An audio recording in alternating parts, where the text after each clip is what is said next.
الحمد لله نحمده ونصلي ونسلم على رسوله الكريم وعلى آله وأصحابه ومن تبعهم بإحسان إلى يوم الدين أما بعد.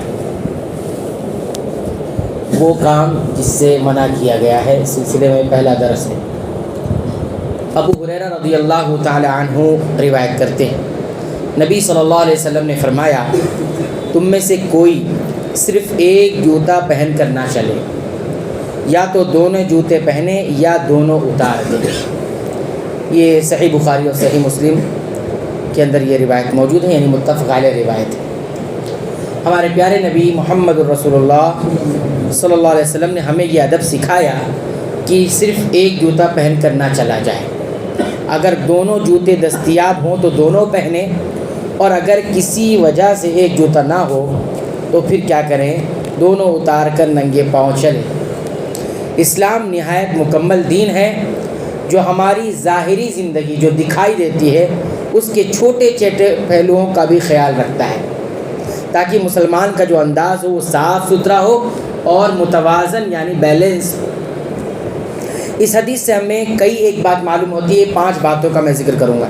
پہلی بات، اسلام مکمل دین ہے. اس میں کہیں کوئی ایسی بات نہیں ہے کہ کسی پہلو پر کچھ سکھایا نہ گیا ہو. سب پہلو پر سکھایا گیا. مکمل دین ہے جو ظاہری اور باطنی ہر پہلو میں خوبصورتی اور توازن سکھاتا ہے. دکھنے والی چیزیں بھی اور نہ دکھنے والی چیزیں، دونوں کے اندر توازن بیلنس ہونا چاہیے، یہ ہمیں سکھاتا ہے. اس حدیث سے معلوم ہوا.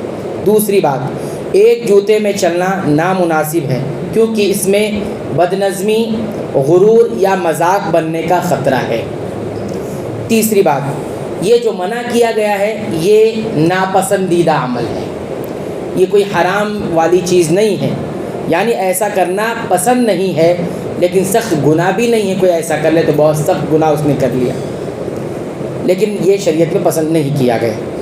چوتھی بات، ایک جوتا پہن کر چلنے سے پھسلنے یا گرنے کا اندیشہ بڑھ جاتا ہے، اس لیے احتیاط کا تقاضا یہ ہے کہ ایسا نہ کیا جائے.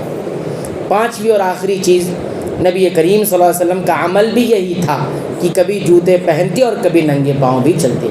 آپ صلی اللہ علیہ وسلم نے جوتے پہن کر بھی دکھایا کہ جوتا پہن کے چلا جائے، اور اسی طرح ننگے پاؤں چل کر بھی سکھایا اگر ضرورت ہے تو ننگے پاؤں بھی چلا جا سکتا ہے.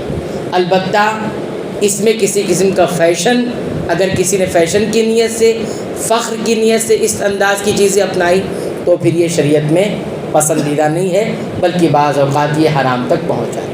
اللہ تعالیٰ سے دعا ہے رب العالمین تو ہمیں سنتوں کے مطابق تمام عبادتوں کو انجام دینے کی توفیق عطا فرما. اے اللہ تو ہمیں بخش دے، ہمارے والدین کو بخش دے، تمام مسلمانوں کو، مومنوں کو، اہل توحید کو بخش دے. آمین.